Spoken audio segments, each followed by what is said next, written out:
Hi everyone, let's talk about the COPD for the NCLEX RN exam. ये topic काफ़ी बड़ा है book में. कई बार students are spending 2 to 3 days for just reading COPD, but in today's video I will let you know what kind of questions you can expect from COPD. हमें पता है कि COPD, what is COPD? Chronic Obstructive Pulmonary Disease. Chronic condition है. क्या हो रहा है यहाँ पे? ऑक्सीजन जो पेशेंट की है लो, CO2 high. Why? Because there is an obstruction in lungs.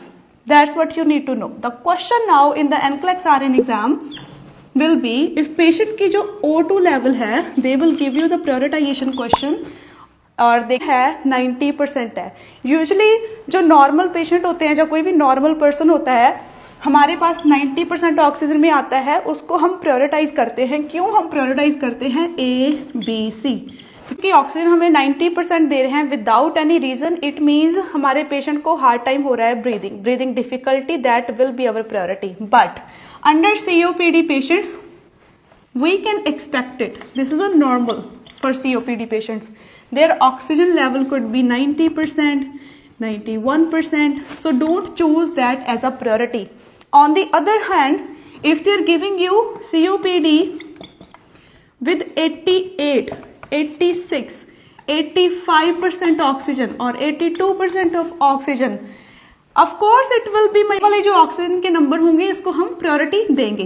Prioritise में हम चूज करेंगे. We will be giving the emergency treatment और we will be increasing the oxygen level. Question they can ask you for the COPD कि हमारे पास COPD वाला patient है. Now patient is stable, हमें डिस्चार्ज करना है पेशेंट को होम.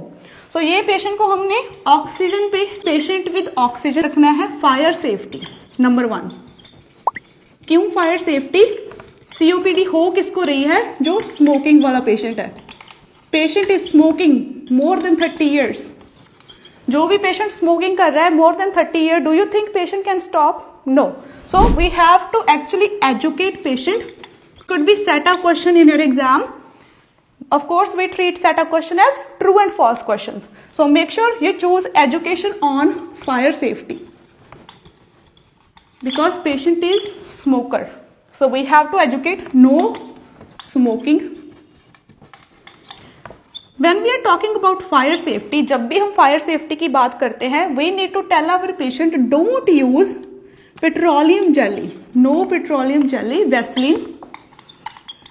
वैसलीन जो अवेलेबल होती है आम घरों में, right? So we have to educate, don't use Vaseline. क्योंकि जो नेजल स्ट्रिप्स होंगी वो क्या कॉज कर सकती है? Dryness in the nose. So patient क्या करेगा? Will pick the Vaseline and try to apply. But now आपने क्या करना है? एजुकेट करना है पेशेंट को कि वैसलीन यूज नहीं करनी. क्या यूज करना है? Water based lubricants to remove that dryness, right? Water based lubricants.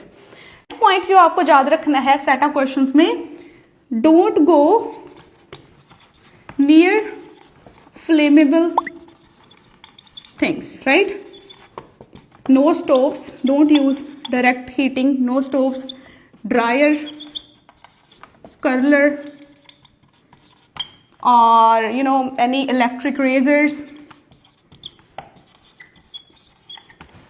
Also, we need to educate our patient to wear cotton clothes,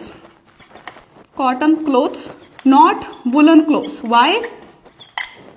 Risk of fire, right?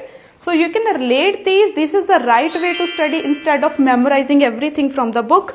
Fire safety के अलावा कि कोई भी kink नहीं होना चाहिए. There should be no kink. अगर वो पाइप में kink है, patient will not get oxygen.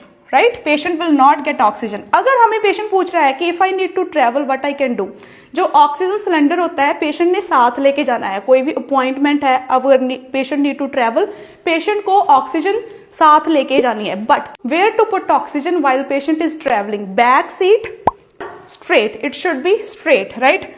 It could be select all that apply question as I mentioned earlier. Follow for more. Good luck for your test.